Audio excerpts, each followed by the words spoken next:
10-Minute Jazz Lesson Podcast, episode 176.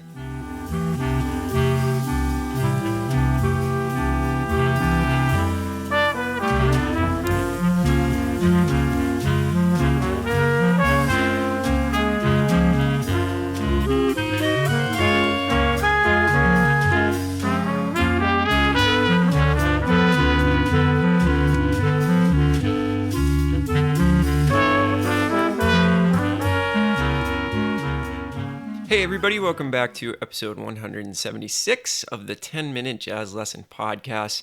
Great to have you back. Wonderful that you're in here trying to increase your jazz skills. My name is Nick Manella. I am the creator and host of this show, and I'll be guiding you through this short jazz lesson designed to give you something concrete to work on throughout the week. So just a reminder, if you're new to the show or old to the show, you can get all of the PDFs that we have ever done on this podcast by going to our Patreon site, and you can find that by going to 10minutejazzlesson.com, clicking on one of the Patreon banners, going up over there, and signing up to show support in the form of a very, very small monetary donation every month. It's only $3 a month to get your hands on all of those PDFs.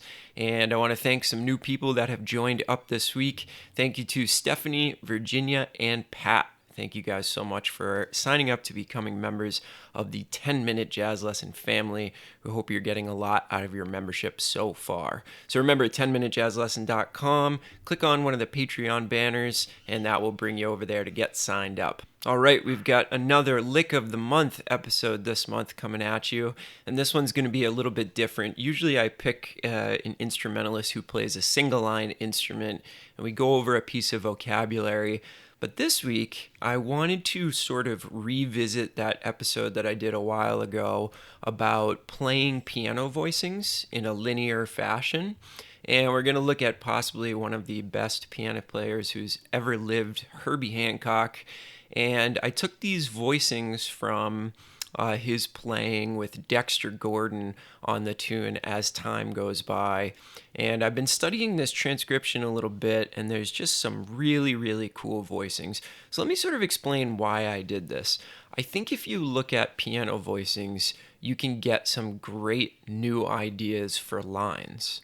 Because piano players are always investigating the sounds of notes together and how they react in a harmonic fashion.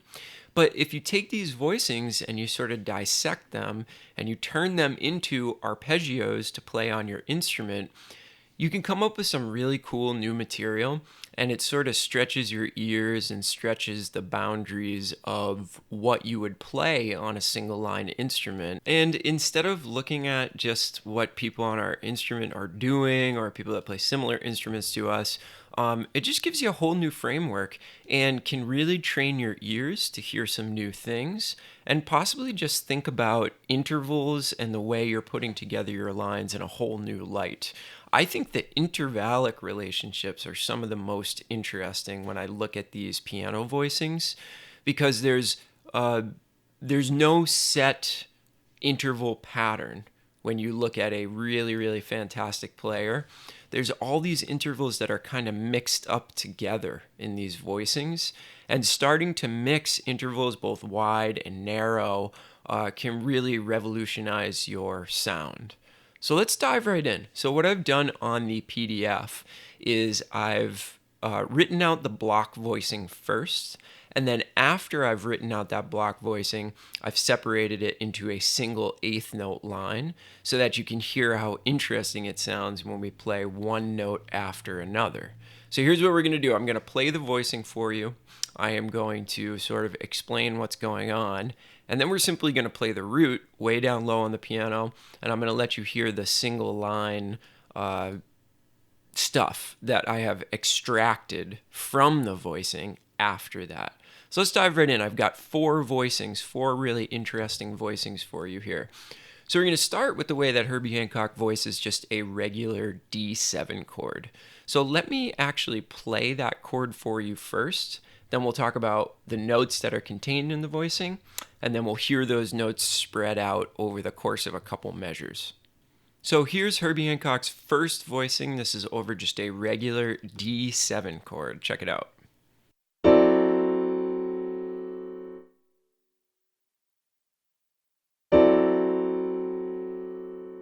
So hopefully you can kind of hear that he is not using anything. He's not using any tensions. He's not using any notes that aren't contained in just the regular D7 Mixolydian scale. So the chord from the bottom up, he puts the third on the bottom, and then he goes up to the seventh after that, up to the ninth, and then in the right hand, he's playing the fifth and the root on top. So a fairly simple voicing, but again, if you extract the information from this, what's really interesting is the intervallic relationship. So let's check out what this sounds like in a single note line with a D in the bass.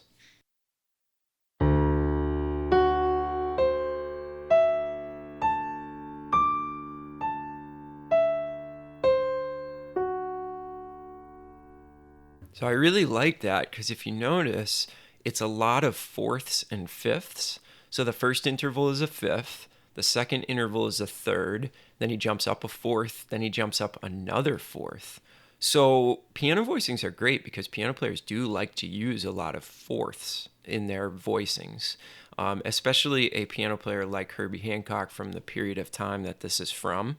And this can be a really great way to start to get some fourth sounds into our playing. I love the sound of fourths. So let's check it out one more time and hear those intervals. Fifth, third, fourth, and then another fourth, and then it comes back down in the same manner.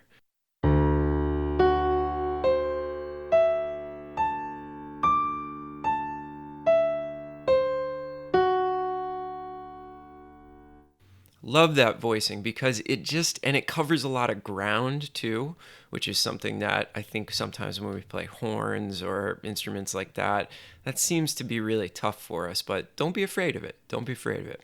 All right, so the next one is over a D7 chord as well, but in this one, it's completely different shape, and Herbie also uses the sharp 11. So now he's adding a note that's technically, not in the chord. He's adding a tension, which I really appreciate. So let's check out what this voicing sounds like, and then I'll explain it. Here's the voicing.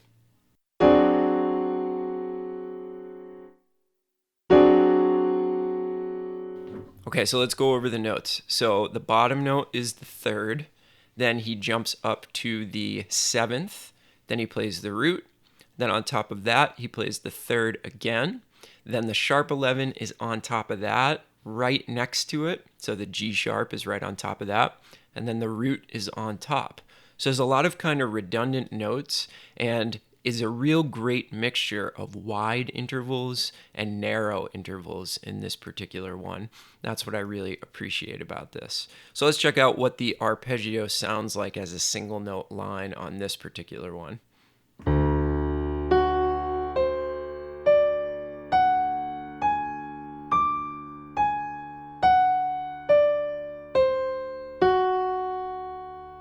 Love the sound of that combination of the whole step interval right in the middle of there from the third to the sharp 11, combined with some much wider intervals, fifths and again fourths and tritones. Check out that one more time.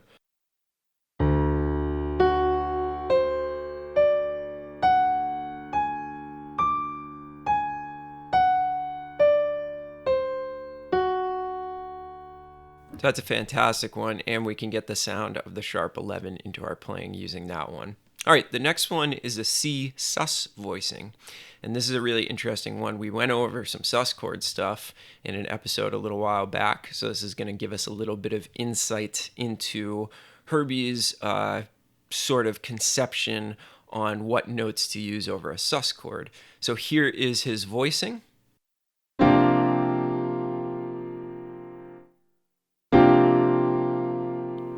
And you could hear, you really get the idea that it's a sus voicing right off the bat. So let's investigate what he's doing.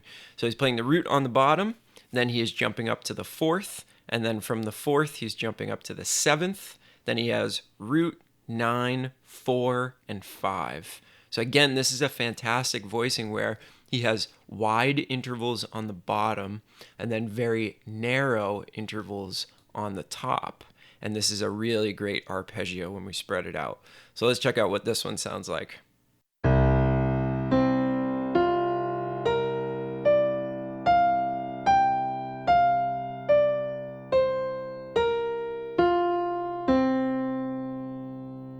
And this is a great single line to play. If you're looking for something cool over a sus chord, man, this would be an awesome thing for you to play.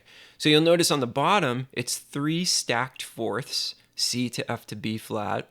And then on the top, he has 2 stacked whole step intervals, C to D and F to G. So it's a really, really nice way of expressing a C7 sus chord in a single line way. Let's check that one out one more time.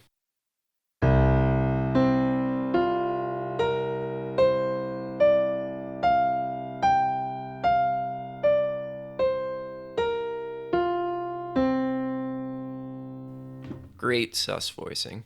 All right, and then the final one for this week is going to be a C7 flat 9 chord, and we're going to check out how he voices this one. So let me play it for you first, and then we will talk about it. Here's the voicing.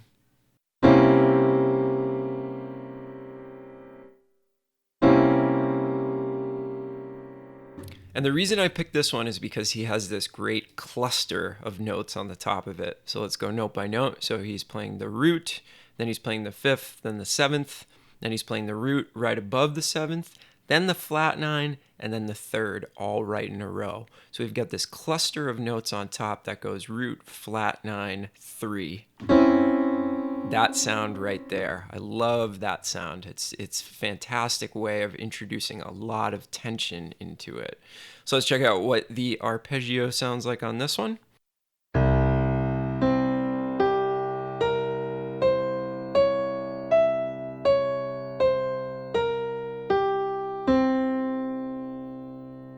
And I really like this one too because, again, we have that instance of a really wide interval on the bottom, a 5th.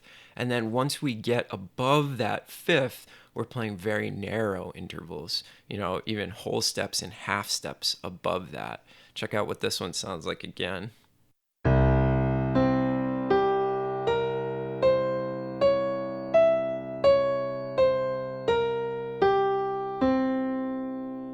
Love the top of that voicing. The last 3 notes are just awesome in that particular one.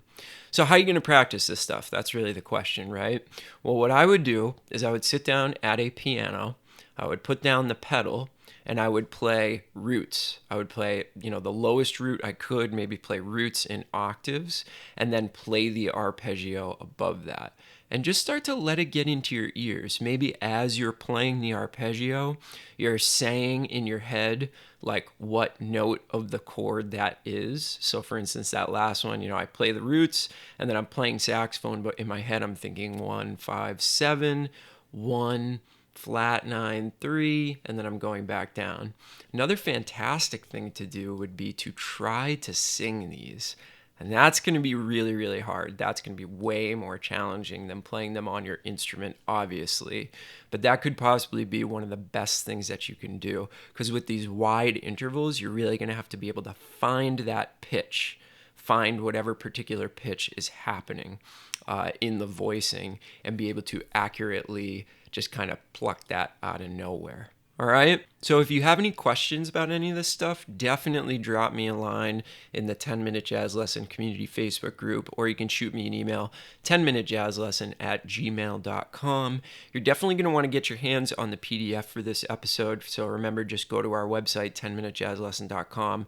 Click on the Patreon banner and go over and get your hands on this. This is going to be extremely valuable for you. Studying a player of the caliber of Herbie Hancock, it's just second to none.